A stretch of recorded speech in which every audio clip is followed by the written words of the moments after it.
कालचा समास पुढे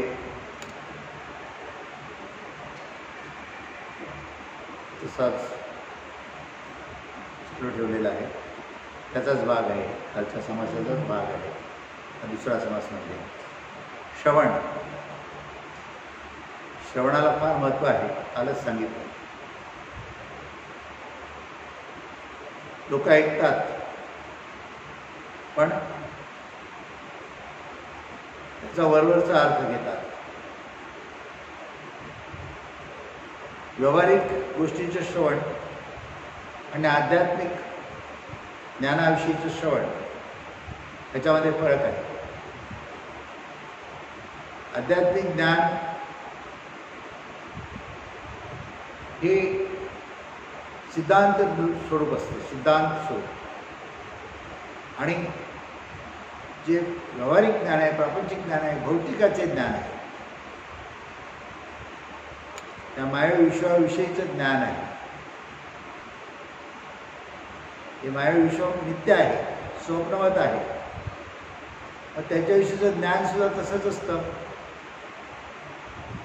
म्हणून त्याची बरोबरी अध्यात्म ज्ञानाशी करता येणार नाही. अध्यात्म ज्ञानाच्या निरूपणामध्ये आणि श्रवणामध्ये सुद्धा गुह्यार्थ भरलेला असतो आणि तो गुह्यार्थ सहजासहजी कळत नाही. तसं एक बाई होती, पोट दुखते म्हणून नवऱ्याकडे, पोट दुखते म्हणून एका ज्ञानी पुरुषाकडे गेली आणि ज्ञानी पुरुषाला विचारलं, माझी पोटदुखी काय बरी होत नाही, बरेच वैद्य डॉक्टर हकीम सगळे केले, बरे होत नाही, काय करायचं? ते ज्ञानी पुरुष म्हणाले,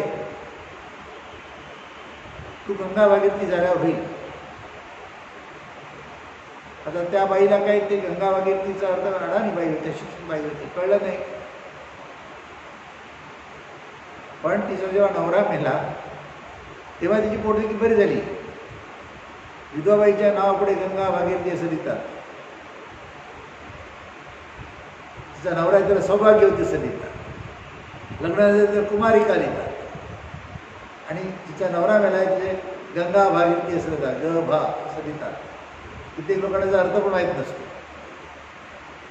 म्हणजे सांगायचं मुद्दा काय, संत असं बोलतात त्यामध्ये गुह्यार्थ असतं. दुसरं उदाहरण सांगायचं झालं तर असं एक सांगता येईल की असेच एक संत होते ज्ञानीपुरुष, त्यांच्याकडे त्यांची सेवा एक माणूस खूप करत होता. नेहमी सेवेला तत्पर, काय लागलं तर मठाला पुरवणे सगळं करत होता, पण थोडा स्वार्थी होता, लबाड होता, मतलबाने करत होता. तर त्याच्या मुलाचं लग्न होत नव्हतं, लग्न ठरत नव्हतं. तो विचारला, दादा महाराज माझ्या मुलाचं लग्न होईल काय? महाराज म्हणजे होईल ना, होईल. मुलगी काय तुम्हाला वाटतं, कुठेची आहे मुलगी, कुठे कुठल्या गावात असेल, कसेल? काय नाही, त्याचं लग्न होणार, गौरीशी होणार लग्न असं म्हणाल. आता काही दिवसांनी तो पोरगा मेला. बाप रडत आला, महाराज तुम्ही ज्ञानी पुरुष आहात, माझ्या मुलाचं लग्न होणार म्हणाल तर तो मेला. महाराज म्हणून सांगितलं ना त्याचं लग्न गौरीशी होईल म्हणून. अरे शेणाच्या गौऱ्या तापतात ना, ते आग पेटवायला मेलेल्या माणसाचे त्याला लावतात, खूप लवकर जळावी लाकडं म्हणून. पण त्या गौऱ्याशी होईल म्हणून सांगितलं तुला. म्हणजे ज्ञानी पुरुषाची भाषा समजणे अवघड असते. म्हणून कोणी म्हणाला नको मी सत्संग करतो, मी रोज ज्ञान ऐकतो, पण तो ऐकतो किती ऐकतो? तर जसं म्हणतात, वाचून वाचले ते वाचले, वाचून वाचले ते वाचले. म्हणजे तू जे काय वाचले आहेस, वाचणे पण श्रवण आहे. ते तुझला किती समजले आणि तुझ्या आठवणीत किती राहिले, स्मरणात किती राहिले तुझ्या, तेवढे तू वाचले. बाकी तुझ्याकडून जे गेले विसरलास ते तू वाचलेच नाही. तसं ज्ञान हे असं आहे, ते ज्ञानाचं काल सांगितलं श्रवण, मग मनन, चिंतन आणि निधिध्यासन झालं पाहिजे. तरच जे काही तुम्ही श्रवण करता त्याचा उपयोग बरोबर होतो. आणि नुसतं शब्दछल करून चालत नाही, शब्दाकडे नुसतं लक्ष ठेवून चालत नाही, तर त्या अर्थाकडे लक्ष पाहिजे. नाहीतर कसं आहे की घर टाकतो आणि त्याच्या चोरट्या खातो असं आहे, ते टरफलं खातो असं आहे. शेंगदाणे शेंग भुईमुगाची शेंग असते ना, मग तर ते घर आहे तर बोलतो तर टाकतो आणि सालं खातो, तसं आहे. मी याचा अर्थ काय, हे असं म्हणणेसुद्धा अर्थ काय, तर तुम्ही जे काय एकदा तिकडे पूर्ण लक्ष पाहिजे तुमचं. तुम्ही जी कृती करता त्याच्याकडे जसं तुमचं लक्ष पाहिजे, नाही तर चुकी होते, तसं जे तुम्ही ऐकताय त्याच्याकडे पूर्ण लक्ष पाहिजे. आणि ऐकताना त्याच्या अर्थाचं चित्र तुमच्या नजरेसमोर उभं राहिलं पाहिजे, तो देखावा उभा राहिला पाहिजे. इतकं ते जवळचं आपलं समजलं पाहिजे. आणि त्यांच्या मुखातून आपण ते श्रवण करतो आहोत, त्यांच्यावर आपला पूर्ण श्रद्धा विश्वास पाहिजे. त्याच्याशिवाय त्या श्रवणाचा उपयोग नाही. त्याला सांगितलं की 9विधा भक्ती सांगितली आहे, 9 प्रकारची भक्ती सांगितली आहे. 9 प्रकारे देवाची भक्ती केली तर ती भक्ती सफल होते. म्हणजे श्रवणाने सुरुवात होते आणि आत्मनिवेदन भक्तीने समाप्त होते. त्या 9वी भक्ती, 9च्या 9 भक्ती, 9 ह्या पायऱ्या आहेत, त्या चढून गेल्या पाहिजे. 9 भक्ती झाली पाहिजे, तेव्हा ते भगवंताचं स्वरूप आपल्याला कळणार आहे. म्हणजे त्याला भगवंताची प्रचिती येणार आहे, तर आत्मसाक्षात्कार होणार आहे. म्हणून साधन भक्तीमध्ये आळस नको आहे. श्रवणाला बसला तर परिपूर्ण लक्ष तिकडेच पाहिजे. काही लोक येतात निरूपण माहितीला येतात, सत्संग करायला येतात, बसतात आणि सारखं घड्याळाकडे लक्ष असतं, सारखं घड्याळाकडे लक्ष. किंवा एक कोण लोक बसले आहेत त्यांच्याकडे बाई आहेत, पुरुष आहेत बायकांकडे बघतात, बायका पुरुषांकडे बघतात, काहीतरी चालू आहे. किंवा मध्ये काहीतरी बोलत आहेत, गप्पा मारतायत, फोन घेत आहेत. हे श्रवण नव्हे, त्याने काही प्राप्त होणार नाही.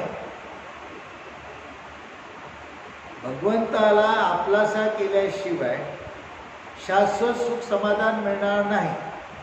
भगवंत तो तुमचाच आहे, तुम्ही तेच आहात, भगवंतच आहात तुम्ही. परंतु तुम्ही त्याला दुसरा समजून परका केलेला आहे, द्वैत. त्याला द्वैत दुसरा समजून परका केलेला आहे. ते तुमचंच आहे स्वरूप, असा निषेध तुमचा होईल. तेव्हा तुमच्यामधला तो भेद संपेल, तुमच्यामधलं अंतर कमी होईल आणि दुसरेपणा संपून तुम्ही तेच व्हाल. पण त्याच्यासाठी जे सद्गुरूचे रोज ज्ञानबोध असतो, निरूपण असतं, ते लक्षपूर्वक ऐकलं पाहिजे, नेमाने ऐकलं पाहिजे, श्रद्धेने ऐकलं पाहिजे. नाही अर्थ कळला तर सद्गुरूंना विचारला पाहिजे, संतांना विचारला, गुरुंना विचारला पाहिजे. असं जो भक्ती करतो आहे त्यालाच ते अमृततुल्य ज्ञान प्राप्त होईल. कारण संतांच्या मुखातून आलेले शब्द अमर असतात, शाश्वत असतात. काही लोक लक्ष देत नाहीत. संत बोलता बोलता व्यवहारात असताना सुद्धा काही गोष्टी सांगतात, ते याच्याकडे कोण लक्ष देत नाहीत. त्यांना असं वाटतं हे बरोबर आहे, असं झालं तर असं केलं बरोबर आहे. तुम्हाला जे दिसत नाही त्याच्या पुढचं संतांना दिसतं, ज्ञानीपुरुषांना दिसतं. तुमची दृष्टी पोचत नाही, त्याच्या पलीकडे संतांची दृष्टी पोचते. म्हणून जे काही संत सांगतायत ते श्रद्धेने ऐकलं पाहिजे आणि अर्थपूर्ण त्याचं अर्थबोध घेतला पाहिजे. तरच ते तुमच्या आतमध्ये बिंबणार आहे. आणि तुम्ही जी काही चुकीची ओळख घेऊन बसलेले आहात आणि अज्ञान दशेमध्ये गेलेले आहात आणि दुःख भोगत आहात, ते दुःख कमी होईल, तुमचं अज्ञान कमी होईल. म्हणून सद्गुरूचं निरूपण ते ऐकलं पाहिजे. श्रवणाला फार महत्त्व आहे. 9विधा भक्तीमध्ये श्रवण भक्ती श्रेष्ठ भक्ती असं म्हटलेलं आहे. वास्तविक पाहता आत्मनिवेदन भक्तीमध्ये भगवंताचे ऐक्य घडतं. आपण तेच आहोत असं आपल्याला निश्चित साक्षात्कार होतो, प्रचिती येते. तरी पण श्रवण भक्ती श्रेष्ठ असं म्हटलेलं आहे. कारण का, तो पाया आहे, सुरुवात आहे, प्रारंभ आहे तिथे. त्या प्रारंभाकडे तुमचं लक्ष बरोबर नसेल तर पुढचं सगळं तुमचं चुकणार. जसं एखादं गणित तुम्ही गणित करायला लागले, गणित सोडवायला लागले आणि ते सोडवत असताना तुमची एक पायरी चुकली, पहिली स्टेप चुकली, पुढचं गणित सगळं चुकणार.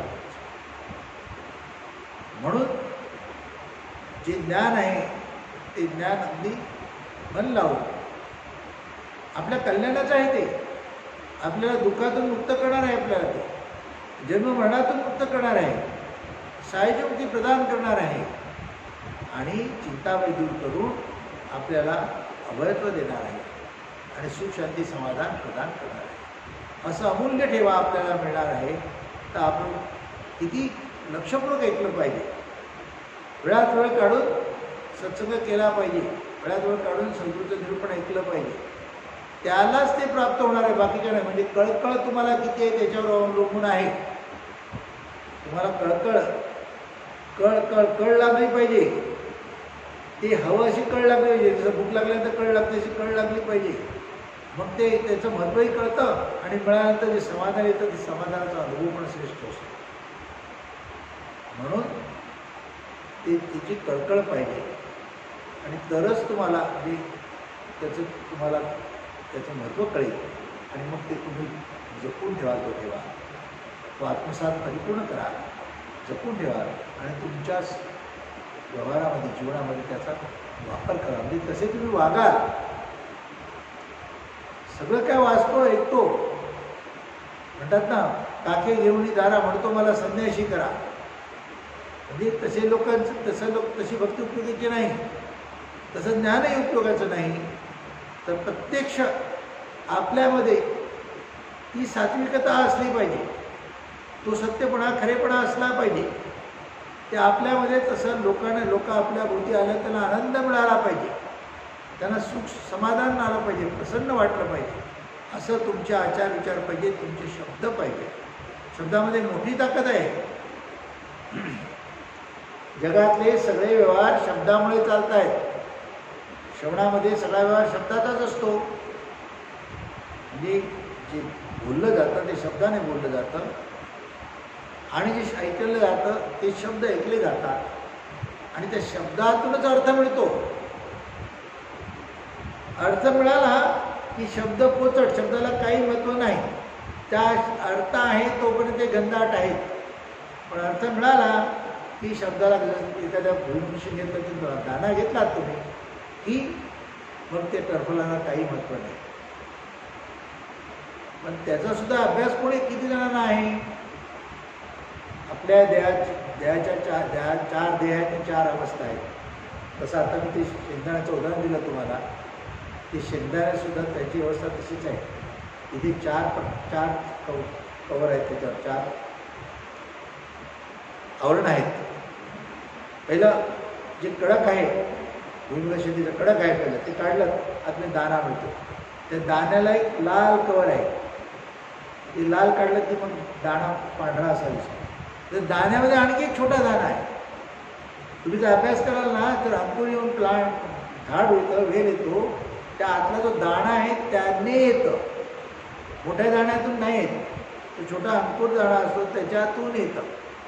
म्हणजे तसंच आपल्या शरीरामध्ये चौथा देह जो आहे तिथे महाकारण देह, त्या महाकारण देहाच्या अवस्था तुर्यावस्था आहे, ज्ञानावस्था आहे, पण त्याच्याही पलीकडे जायला लागतं. पण तुर्यावस्थेत पोचल्याशिवाय आपल्याकडे जाताच येत नाही. म्हणून हे जे श्रवण आहे त्याच्यामध्ये फार अर्थ भरलेला आहे आणि त्याच्यातूनच आपला उद्धार होणार आहे. आपल्याला जन्ममरणाच्या भेड्यातून आपण मुक्त होणार आहोत. ती सायुज्य मुक्ती म्हटली ती प्राप्त होणार आहे आणि आत्मज्ञान होऊन दिव्यदृष्टी प्राप्त होऊन आपले कर्मे शुभ होतील आणि मग त्याचं फळही तुम्हाला आनंददायक असेल आणि जीवन सुखदायक, समृद्धीदायक आणि समाधानकारक होऊन जाईल. म्हणून भक्तीमध्ये सद्गुरूच्या मुखातून आले शब्द, ते सद्गुरूचं निरूपण आहे ते, किंवा कोणी ग्रंथ वाचत आहे त्याचं श्रवण ते बरोबर लक्ष देऊन ध्यान देऊन ऐकलं पाहिजे. आणि काल सांगितलं होतं की माझी हकीकत आहे, जे अध्यात्मामध्ये काही जे लिहिलं आहे, बोललं आहे ते सर्व काही त्या परमात्म्याविषयी आहे. परमात्म्याचं महत्त्व कळण्यासाठी मायेविषयी लिहिलेलं आहे. म्हणजे खोटं कळलं नाही, मिथ्या कळलं नाही तर सत्य कळत नाही, खरं कळत नाही. आणि म्हणून मायेविषयी लिहिलं, पण सांगायचा हेतू काय? कोणाशी? परब्रह्माविषयी सांगायचं आहे. मायेविषयी बोलताना लिहिताना सांगायचं काय आहे? परब्रह्माविषयी सांगायचं आहे. ते परब्रह्माविषयी म्हणजे तुमच्याविषयी सांगायचं आहे. तुमची स्वतःची हकीकत आहे ती, आणि ती हकीकतीची ज्याला प्रचिती आली असं संत सद्गुरू ज्ञानी पुरुष, तो आपली हकीकत म्हणून सांगतोय, म्हणून त्याचे शब्द परिपूर्ण असतात आणि त्याचा प्रभाव पण चांगला असतो. म्हणून हे श्रवण सुद्धा संतांच्या मुखातून, सद्गुरूच्या मुखातूनच झाला पाहिजे. नाहीतर कोणीतरी ग्रंथ वाचताय, 4 बायका पुरुष जाऊन तिकडे बसतायत आणि आज सत्संगाला गेलो तर म्हणताय, त्याने काही होणार नाही. त्यातला अर्थ कळला का तुम्हाला? बरोबरचा अर्थ कामाचा नाही. अध्यात्मामध्ये मला सांगितलं बरोबरचे शब्द वेगळे असतात ना, आतमध्ये गुह्य अर्थ असतो. हा गुह्य अर्थ करण्यासाठी संतांचे चरण धरायला पाहिजे, सद्गुरूच्या मुखातूनच ऐकायला पाहिजे आणि मग त्यांच्या ज्ञानबोधाप्रमाणे साधन अभ्यास केला पाहिजे. त्याने आपला उद्धार होणार आहे. राजाधिराज सद्गुरू श्री सिद्धरामेश्वर महाराज, राजाधिराज सद्गुरू श्री भाऊसाहेब महाराज की, राजाधिराज सद्गुरू श्री निसर्गदत्त महाराज